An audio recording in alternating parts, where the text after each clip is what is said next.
Today is August 27th, 2023. I want to talk about the ongoing conflict in Ukraine. I want to talk about the ongoing Ukrainian offensive, now nearing almost 3 full months of combat operations. I want to start by taking a look at the map. This is liveuamap.com. It is a pro-Ukrainian map, so keep that in mind as we look at it. You can see that Ukraine continues to carry out these drone strikes inside Russia. Previously, there had been attacks on Crimea. There had been an airfield where a Tupolev Tu-22M3 long-range bomber was apparently damaged or destroyed. So Ukraine is carrying out these attacks. But we'll get into this a little bit later and see if this is actually having any sort of impact. There's this right here. 2 Ukrainian L-39 fighter jets crashed midair in Zhytomyr region, killing 3 pilots. I'll get into that a little bit more in just a moment. And then let's look at the line of contact itself. Robotny, right here. We just heard a flurry of news articles talking about how Ukraine has finally taken this. But this map has shown Robotny taken by Ukrainian forces for weeks now. Obviously, they did not take it when this map claimed that they did, and they never bothered to undo that. And that's why I tell you to keep in mind that this is a pro-Ukrainian map. But still, it is a pro-Ukrainian map, and this is all the progress they're showing Ukraine having made. They're at 3 months now. They started here, and this is where they are now, allegedly. They still need to get to here, or here, Melitopol, or even down here, Crimea, or maybe Mariupol over here. You could see how hopeless this is for Ukraine. And meanwhile, and I'll go over some articles from the Western media about this, Russia continues fighting hard in the east. They are conducting what appears to be one of their methodical, grinding offensive operations toward Kupiansk. And the fighting around Bakhmut for Ukraine has stalled. At one point, they had been making progress. They're no longer making progress. And the United States is trying to pressure Ukraine to abandon its operations in the east altogether and send everything to the south. Try to make some sort of breakthrough of these Russian defenses. And I've explained many times how even if they reach the Sea of Azov, this is a war of attrition. They will have traded their entire army in for territory that they will no longer be able to hold. Well, not their whole army, but their offensive capabilities. And we'll get into that also. I want to start with this article from the Wall Street Journal. Ukraine chalks up small advance in southern push. This was August 22nd. 2023, so very recently. And these are these articles from the Western media claiming that Ukraine now has Robotny, but looking at it online, it doesn't really seem like that is confirmed yet. So this will be the second time they've claimed Robotny has been taken by Ukraine, but it has yet to be confirmed. The article says Ukrainian forces said they had seized the village of Robotny, taking another small step in Kiev's efforts to cut through Russian defenses in southern Ukraine. Robotny's capture by Ukraine's 47th Mechanized Brigade gives Kiev something to celebrate. After 2 months of hard fighting, now it's almost 3 months, substantial casualties and minimal gains since the long-awaited counteroffensive began. There is nothing to celebrate. They have traded almost all of their offensive capabilities, their offensive potential to get this town that is still actually in the security zone. If we go to this article, as a matter of fact, you scroll down, and we're gonna have to zoom in very close.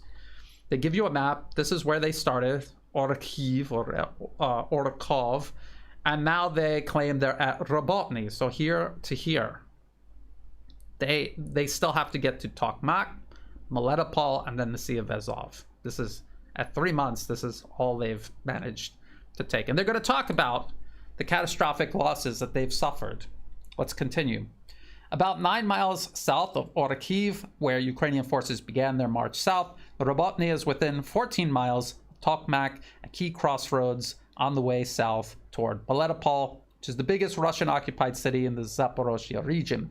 Kiev is hoping its troops can reach the Sea of Azov during the counteroffensive and bisect Russian forces. Sounds like a great way to just get your forces surrounded. I don't think they're going to be able to operationally isolate any Russian forces, even if they were to achieve that.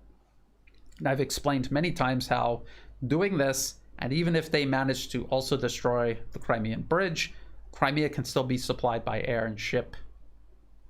Militarily, they will still be able to sustain combat operations. They have been doing so in Syria since 2015. They do not have bridges or railroads to use to send troops and supplies to Syria. They don't need it to do so. They don't need it to do so in Crimea, which is much closer. The article continues. It says, these Ukrainian troops are being sent to something we'd never do, launching a counteroffensive without total air superiority, said Lieutenant General Ben Hodges, former commander of the U.S. Army in Europe. This is the same Ben Hodges who claimed the offensive was going to cut straight through Russian defenses. It would be a resounding victory. They would be in Crimea by summer. Now, that clearly is not happening. Not by summer. Days ago, after months of pleas from Ukraine for fighter jets, the U.S. agreed to let allies transfer F-16s to Kiev, and the Netherlands and Denmark collectively pledged to send more than 60 of them. However, those jets aren't expected to arrive in months. In reality, and I'll get into this a little more later, it will take years to properly integrate these and be able to use them effectively. Ukraine does not have years, and even if all 60 of these warplanes were sent, somehow they could find pilots for all of them and they could actually operate them effectively, they still would not create anything close to resembling air superiority. For the same reason why Ukraine actually did have an air force when Russia began its special military operation, and now it does not have an air force. Russia has a bigger air force, a more capable air force, even more capable than anything these F-16s will allow Ukraine to do. They also have the best air defenses in the world, and that is according to Western analysts. The article starts to talk about this 47th Brigade and the losses that they've sustained. The counteroffensive began disastrously for the 47th Brigade, one of Ukraine's newly formed units, which was provided with Western tanks and trained in Europe this spring. And I warned months ago that these NATO trained and equipped brigades would perform disastrously in combat. There's not nearly enough time to put these brigades together properly, train them properly, and have them effectively fight on a battlefield. That was impossible, and I think we could all see that demonstrated in full as part of Ukraine's offensive. The article continues, at the start of June, as the brigade pushed south from Orikhiv, a number of its Western armored vehicles were trapped in minefields, some were lost. In the months since, Kiev has adjusted its tactics, with infantry now leading the charge through minefields on foot, and tanks supporting them from behind, according to soldiers in several brigades fighting in the area. The arrival of American cluster munitions has also boosted the offensive, soldiers said. It's a very big price, he said. They're interviewing the soldiers involved. Lots of injuries, lots of new people, not a lot of time to prepare. Now, in reality, they're talking about these cluster munitions. These are 155 millimeter rounds. And this was so that Ukraine had more artillery ammunition to fire because they didn't have enough conventional rounds, high explosive rounds, the rounds that they actually need. They don't have enough of those. They sent them these cluster munitions because it's the only thing they have left that they could shoot out of their howitzers. That's why they sent them. They're not even as effective. They're less effective than high explosive rounds, especially for targeting fortified positions.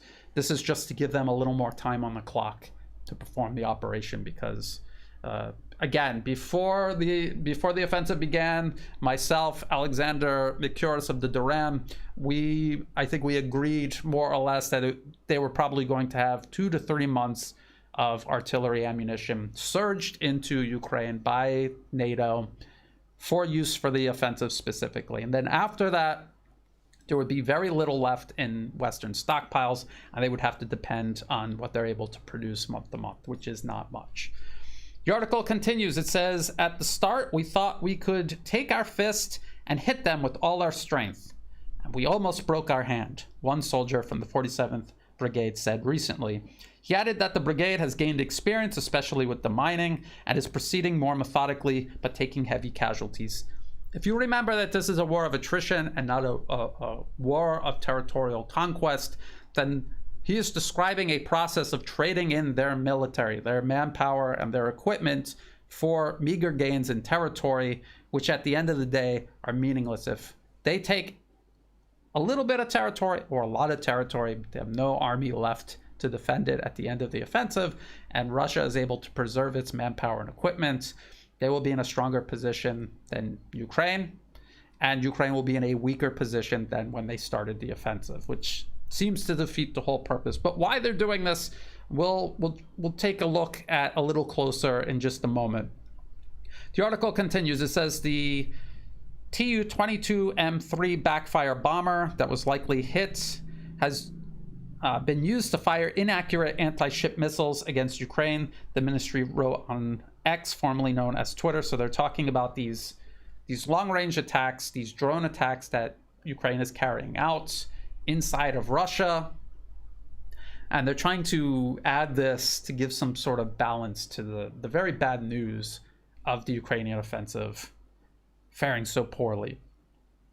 It continues, it says, this is at least the third successful attack on long-range aviation airfields, again, raising questions about Russia's ability to protect strategic locations deep inside the country, the ministry wrote.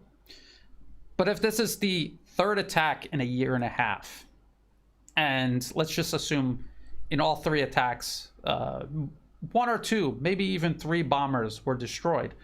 When you add all of that up, considering how many bombers Russia has, the fact that they're still capable of manufacturing more, strategically, this is irrelevant. This is to distract away from the fact that the offensive is a failure. As I pointed out in previous updates, and as other analysts have pointed out, including the Duran, Alex Christoforou, and Alexander Micuris, they do daily updates on the conflict in Ukraine and much more. So if you're in between my updates and you want more information, they do daily videos. Please check them out. There have been many articles from the Western media explaining the reality of the offensive, that it is failing, and that a lot of the things that this same Western media told the public before is not actually true. They're starting to come to grips with reality. There's this article, also a couple of days older. U.S.-Ukraine clash over counter-offensive strategy. Kiev's forces can still break through Russia defenses, but time is running out, Washington officials say. I actually don't think that is true. They could break through Russian defense lines, but at this point, it doesn't matter because they have nothing to exploit a breakthrough with. It says U.S. and Ukrainian officials have been engaged in an intense behind-the-scenes debate for weeks over the strategy and tactics for reviving Kiev's slow-moving counteroffensive. You cannot revive an offensive in the middle of the offensive. Considering that the things you need to do to prepare for an offensive can take weeks or months, and in some cases, years. There are things that you would have had to do years ago if you wanted Ukraine to be successful in this offensive. And Ukraine didn't do these things. The US and Europe did not do these things. And this includes military industrial output, expanding it. American military officials have been urging the Ukrainians to return to the combined arms training they received at Allied bases in Europe by concentrating their forces to try to burst through Russia defenses and push to the Sea of Azov. I have been saying for many months before the offensive began, and as now the Western media is admitting, the idea of NATO training Ukrainian conscripts to do combined arms warfare with NATO equipment that they have no experience operating or maintaining. This whole notion was an absolute fantasy. It was so unrealistic, it was almost hard to believe that they were proposing it in the first place. And we can see the results of that playing out on the battlefield right now. So we have to ask ourselves if NATO-style maneuver warfare And as Lieutenant General Ben Hodges points out, without air superiority, if this is so futile, why does the U.S. insist that they go back to this? That is an important question that we have to try to answer. The article discusses NATO training, and it says the U.S. and its partners have trained more than 70,000 Ukrainian soldiers at more than 40 training areas. But the crux of the U.S. combined arms training in Germany was on 14 motorized infantry, mechanized, and National Guard battalions, some 8,000 troops, who are to push through Russia's lines or secure terrain. They have failed to do either so far. The 12-week training program for those battalions included instruction on using their artillery, mechanized units, and infantry together. It culminated in a week-long battalion-level exercise with Ukrainian forces squared off against a mock adversary played by U.S. forces. 12 weeks is 3 months.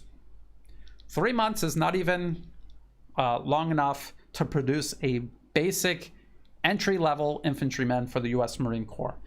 Marine Corps basic training is 3 months. Then you do another 2 months of infantry training. So these Ukrainian troops didn't even get enough training to become basic infantrymen, let alone operate as a battalion or a brigade conducting NATO-style maneuver warfare, combined arms warfare, with their NATO equipment that they've never used before. This was impossible. There was no way to achieve this. It was outright impossible. The article says 2 additional battalions, 1 National Guard and 1 armored, are also undergoing training. I guess they're still training right now. The latter is equipped with 31 Abrams tanks and will be deployed in the fall, along with armored vehicles to breach minefields and combat engineering equipment, said Colonel Martin O'Donnell, a U.S. Army spokesman in Europe. So these 31 Abrams tanks and these other armored vehicles to breach minefields, they'll be arriving right as whatever Ukraine has left is finally destroyed. Do you see what the problem is? They are trickling this equipment in the middle of an offensive that is already catastrophically failing. The training is intended to enable Ukrainian forces to break through their foes' defenses and maneuver in the Russia's rear area, but without the advantages of U.S. military has long enjoyed, especially air power. That is the key to understanding why Ukraine failed so badly.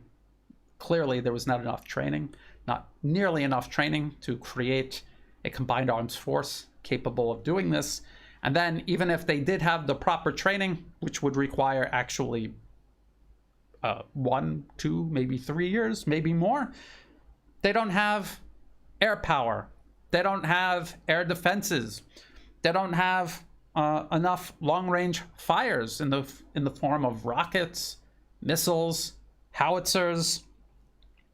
So there was absolutely no way for them to breach Russian minefields without suffering catastrophic losses in men and equipment. Then the article acknowledges when America fights with combined arms, it fights with battlefield air superiority, said Philip Breedlove, a retired U.S. Air Force general who served as the North Atlantic Treaty Organization's top military commander from 2013 to 2016.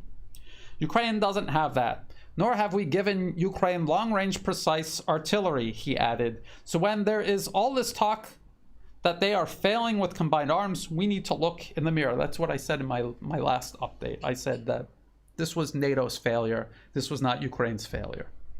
Although in a sense, it's Ukraine's leadership's failure because they have invested their country and their people in this losing proposition, this proxy war the U.S. is waging against Russia using Ukraine.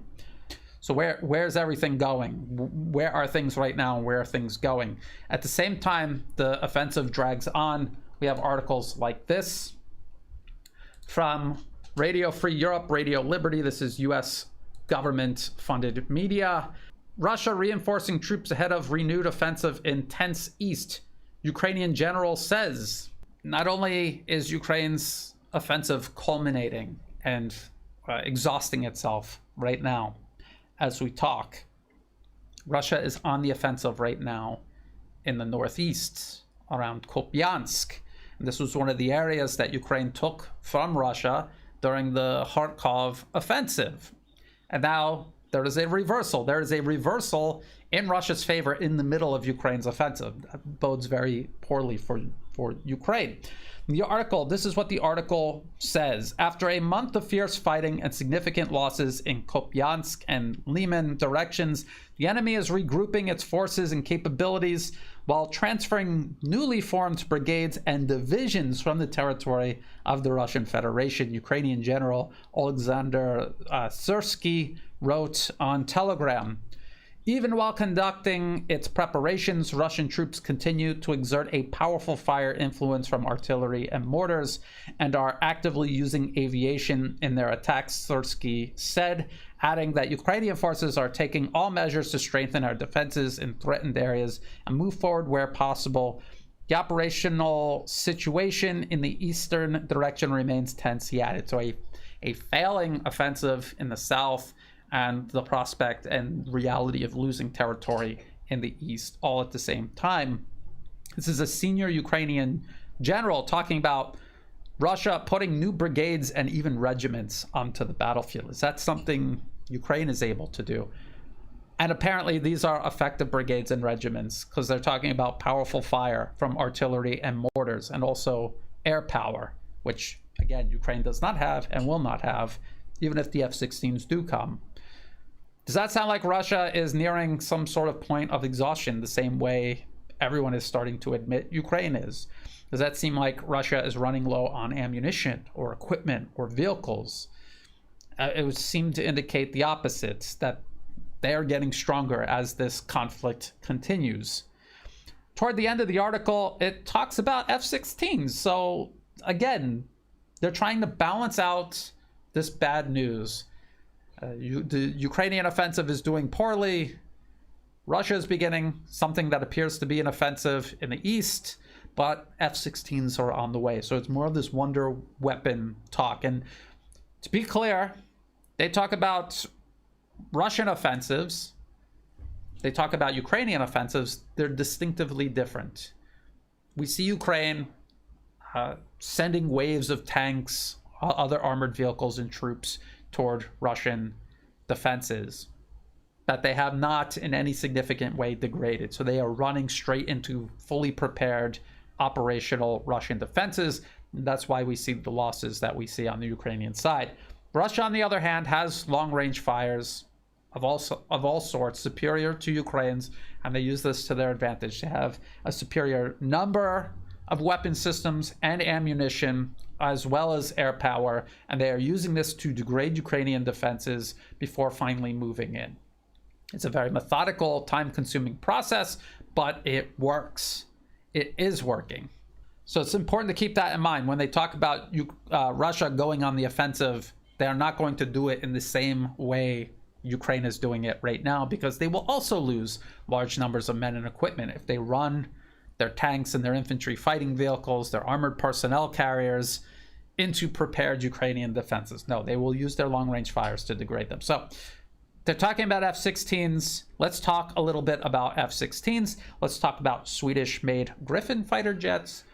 Let's talk about Ukrainian pilots and the reality of Ukrainian air power as it stands right now and how it might look in the future. So let's start with this article by Forbes. Ukraine is getting F-16s. Now it needs cruise missiles, by David Axe, August 21st, 2023. Alex Christopher already went over this article, pointing out that it's not even a sure bet that Ukraine is going to get these F-16s, and then to suggest that they are going to get these cruise missiles.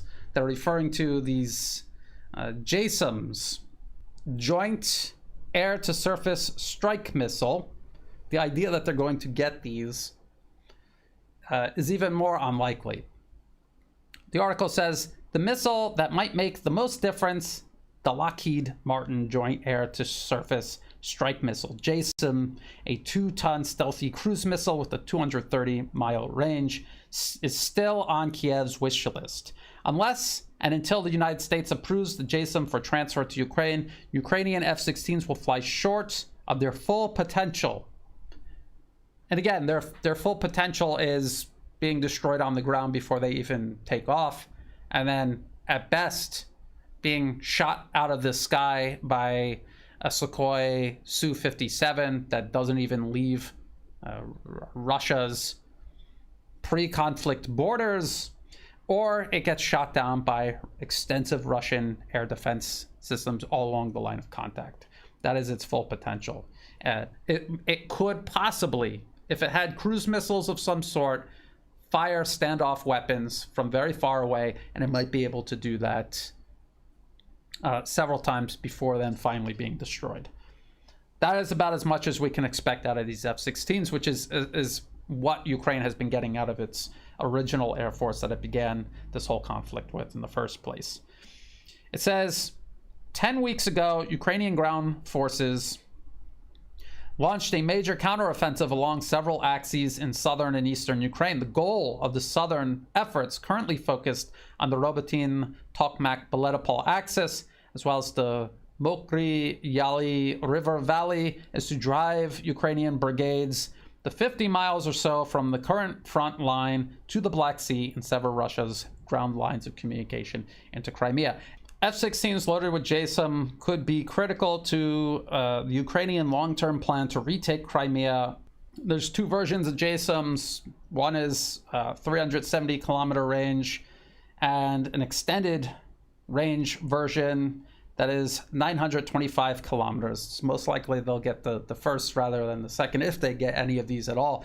The problem is, there's a couple of problems with this. Number one, we already saw Ukraine receive HIMARS, Storm Shadows. They've used a few remaining long-range missiles that they themselves had on hand, and none of this actually successfully cut Russian lines of communication, their logistics. They have not successfully managed to do that with all of these other weapon systems that the US and the rest of NATO gave Ukraine. And there's no likelihood that adding JSONs fired by F-16s into the mix is going to finally achieve that. That is extremely unrealistic. That is not going to happen. The other problem is the US is currently trying to build as many of these missiles as possible and stockpile them for a war with China that they're trying to provoke in the Pacific. So they have none of these missiles to spare for Ukraine. And ironically, David Axe, the same author who wrote this Forbes piece, wrote another one back in January of this year, 3,600 American cruise missiles versus the Chinese fleet. How one US munition could decide Taiwan's fate. Well, considering David Axe's track record calling these things, I think we could chalk that headline up to sensationalism. The article talks about this CSIS think tank war game conducted regarding US-Chinese fighting over Taiwan. And I've mentioned this war game scenario in the past. I've talked about it extensively. David Axe in his article says, one weapon in particular was decisive in the scenarios where Taiwan and its allies prevailed. And when they say prevailed, they mean everything gets destroyed in the process, but they managed to stop China from doing an amphibious landing on the island of Taiwan. It says the American Joint Air-to-Surface Standoff Missile, JASMS, a stealthy air-launched cruise missile that's compatible with an array of U.S. Air Force and U.S. Navy warplanes. Specifically, it was the extended range, JASM-ER, extended range, that helped to win the war by sinking most of the Chinese fleet over the course of 2 bloody weeks, starting with the first Chinese rocket barrage on Taiwanese bases. So they're talking about a war game. It also says JASM-ER debuted in 2018. The U.S. Air Force is buying the new missiles as quickly as Lockheed can make them. CSIS projected the service would have more than 3,600 JASM-ER in 2026, the year in which Taiwan war games were set. And while that sounds like a lot, you have to remember that a lot of these missiles may never reach their target. They might fail to hit their target altogether. They may hit the target and fail to detonate. That is something that happens.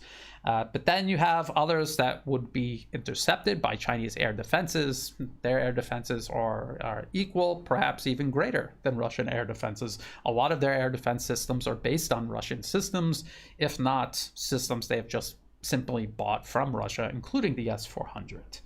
The aircraft carrying them may be intercepted before they even fire the missile.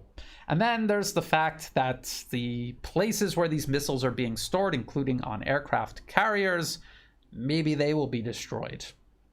in these war games that these US think tanks carry out, they usually do lose perhaps 2 or even 3 aircraft carriers throughout the course of the fighting. So when you look at all of that, even if they could manage to get 3,600 missiles, would that be enough? Would that be enough? And the answer is no. They want as many as they can possibly have on hand before any fighting starts, which is a very clear incentive for them not to send them to Ukraine. And the same goes for ATACMS. They would like to use those in a war they provoke with China rather than give them to Ukraine, where they're not going to make any difference. If they were to give even a small number of JASMs to Ukraine, information that Russia learns in regards to intercepting them would then obviously be passed on to China. There have been several JASMs used in Syria, so Russia may already have that information, and it may already have been passed to China. And again, as we've heard from the Duran, Alex Christoforou, in his video about this article, these F-16s are a token gesture from the US to Ukraine, or from whoever's going to provide them to Ukraine. They're going to make absolutely no real difference in the outcome of the fighting. It's more about prolonging the conflict maybe a little bit longer, or maybe the US attempting to bluff Russia. They constantly keep saying, we'll support Ukraine for as long as it takes. So they're running out of everything. And when they run out of something, they have to find something else to send to Ukraine. So sending F-16s is something that cannot actually effectively be used by Ukraine, but it's something that they can be seen transferring to Ukraine to manifest this concept of for as long as it takes. In addition to F-16s, Ukrainian President Vladimir Zelensky was in Sweden, and he was asking for warplanes there, not F-16s, but Swedish-made Gripen fighter jets.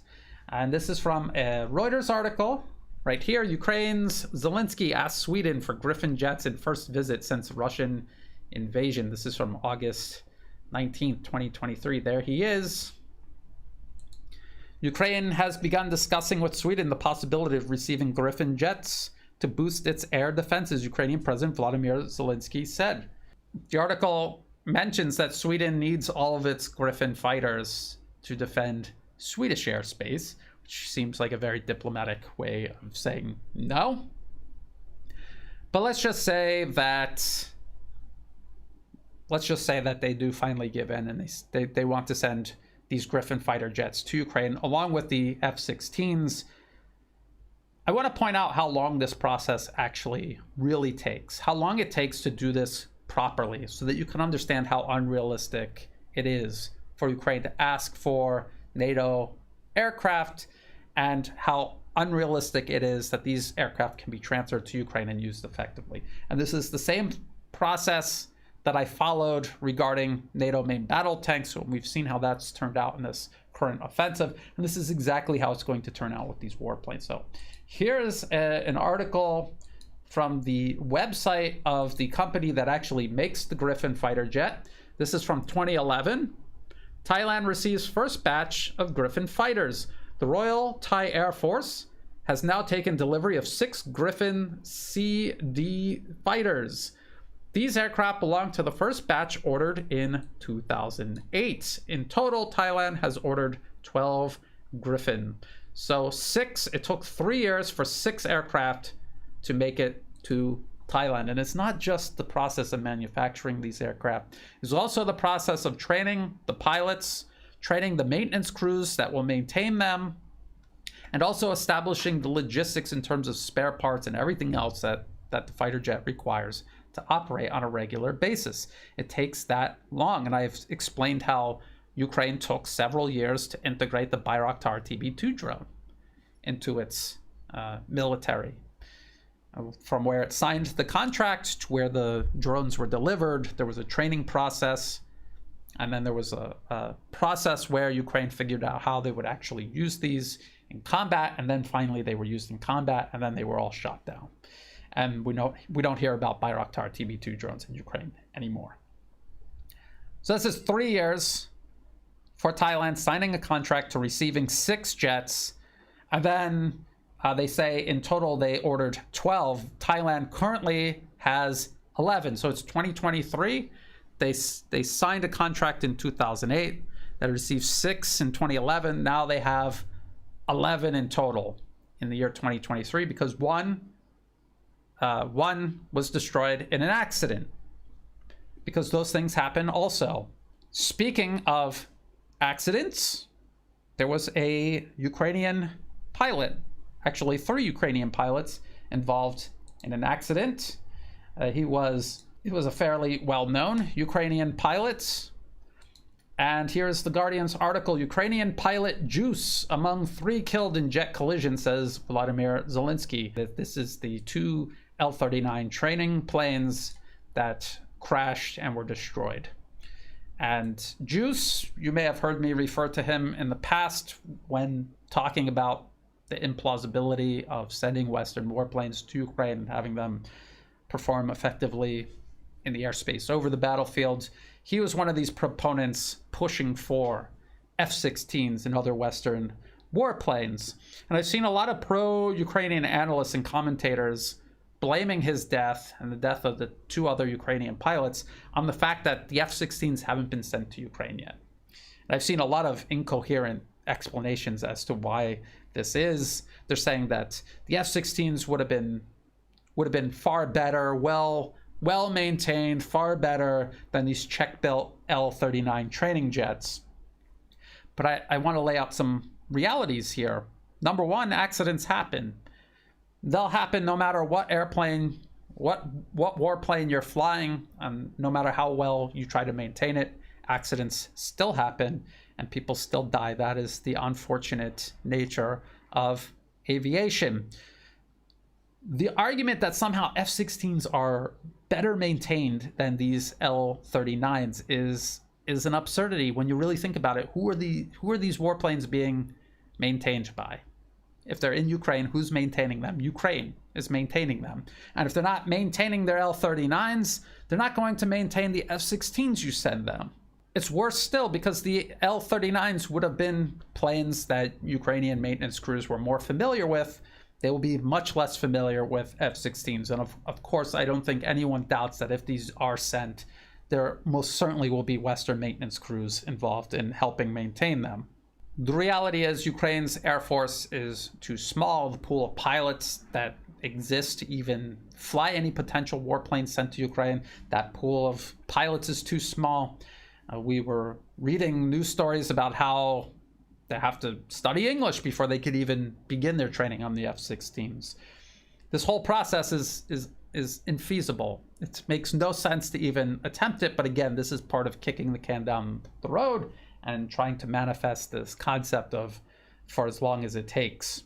It's a token gesture being made because of a lack of actual support of substance that can be sent. There is no more left to give Ukraine. Now, getting back to the whole idea of sending Swedish Gripen fighters, that article from Reuters are also talking about other Swedish weapons that have been sent to Ukraine, including CV-90 infantry fighting vehicles, which were supposed to also perform very well on the battlefields, but then they didn't. They were destroyed alongside everything else. The Bradleys, the German Leopard 2s, the Marder infantry fighting vehicles. U.S. Strikers are now starting to turn up, burning or stuck on the battlefield, and everything else.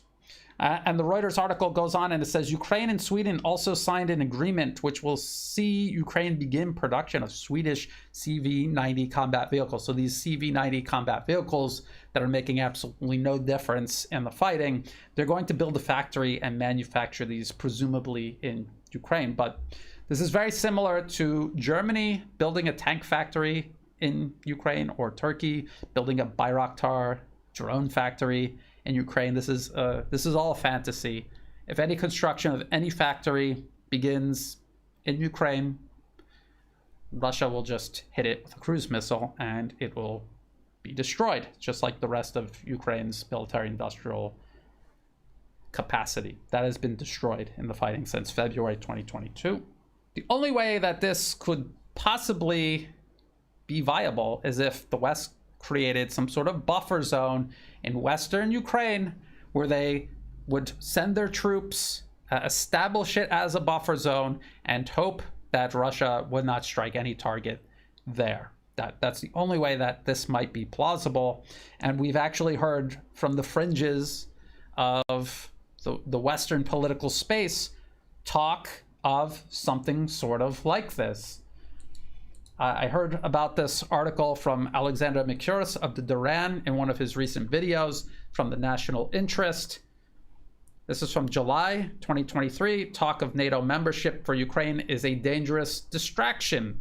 And in this article, it says former US Congressman Tom Malinowski recently argued that Ukraine should just be granted membership in NATO without any further delay, despite admitting that such a course could easily lead to the alliance becoming an active belligerent in the war. Yes, because this would all depend on Russia not calling their bluff. And I think that they would at least partially do so. This goes back to why the US is so desperate for Ukraine to transfer everything it has left to the south to try to make some sort of breakthrough in the south through these Russian defense lines. And this is just speculation on my part. This is just a possible theory as to why they might be so desperate to do this. They don't care what happens in the east. They know pretty much if things continue as they are right now, Ukraine is going to lose. They want this breakthrough in the south so that they could do something like this, where they could have Ukraine declare a unilateral ceasefire, be immediately incorporated into NATO, and then given security guarantees and possibly creating this buffer zone in whatever remains of Ukrainian territory, breaking through the Russian lines in the south in any sort of significant way, even if in reality it would mean the end of Ukraine's combat potential, offensive potential at least, leave their army decimated and precarious and vulnerable.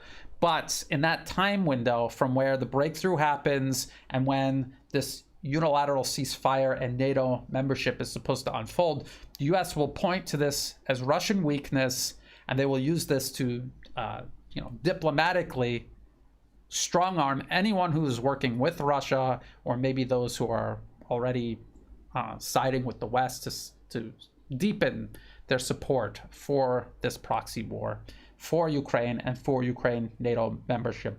This could be a possibility. This could be the method to their madness, attempting to make a breakthrough that otherwise, for all other intents and purposes, would just accelerate Ukraine's defeat. If Ukraine was a NATO member, if the US and its allies moved troops into Ukraine and declared a buffer zone in what remained of Ukrainian territory, then you could start building these factories and trying to rebuild Ukraine's military. But again, this would all hinge on Russia not calling their bluff. So we're at a very critical juncture here in the conflict. It'll either continue to evolve in the complete collapse of Ukraine, which will take time. This is not something that's just going to happen overnight. Or the US and their proxies are going to get more directly involved. They will intervene more directly. This is where we're at a point where this cannot continue as it is indefinitely. A decision is going to have to be made. So we have to keep a very close eye on this. I will continue watching this and breaking it down in future updates. If you thought this video was useful, please like and share. Think about subscribing. It's free to do and it helps the channel grow. Check out the video description below for other places you can find and follow my work, including on Telegram, where I now upload the full videos as a backup for YouTube. I use Telegram as my primary place where I post all kinds of information, article links, videos, etc. Also in the video description are all of the links that I referenced in this video, so check those out, see for yourself what I'm talking about. There are also links in the video description below for ways you can help support my work. I don't monetize my YouTube channel.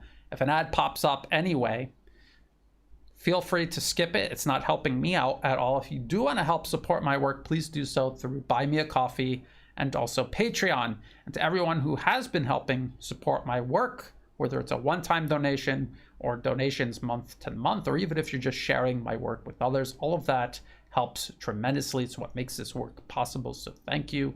And as always, thank you for watching.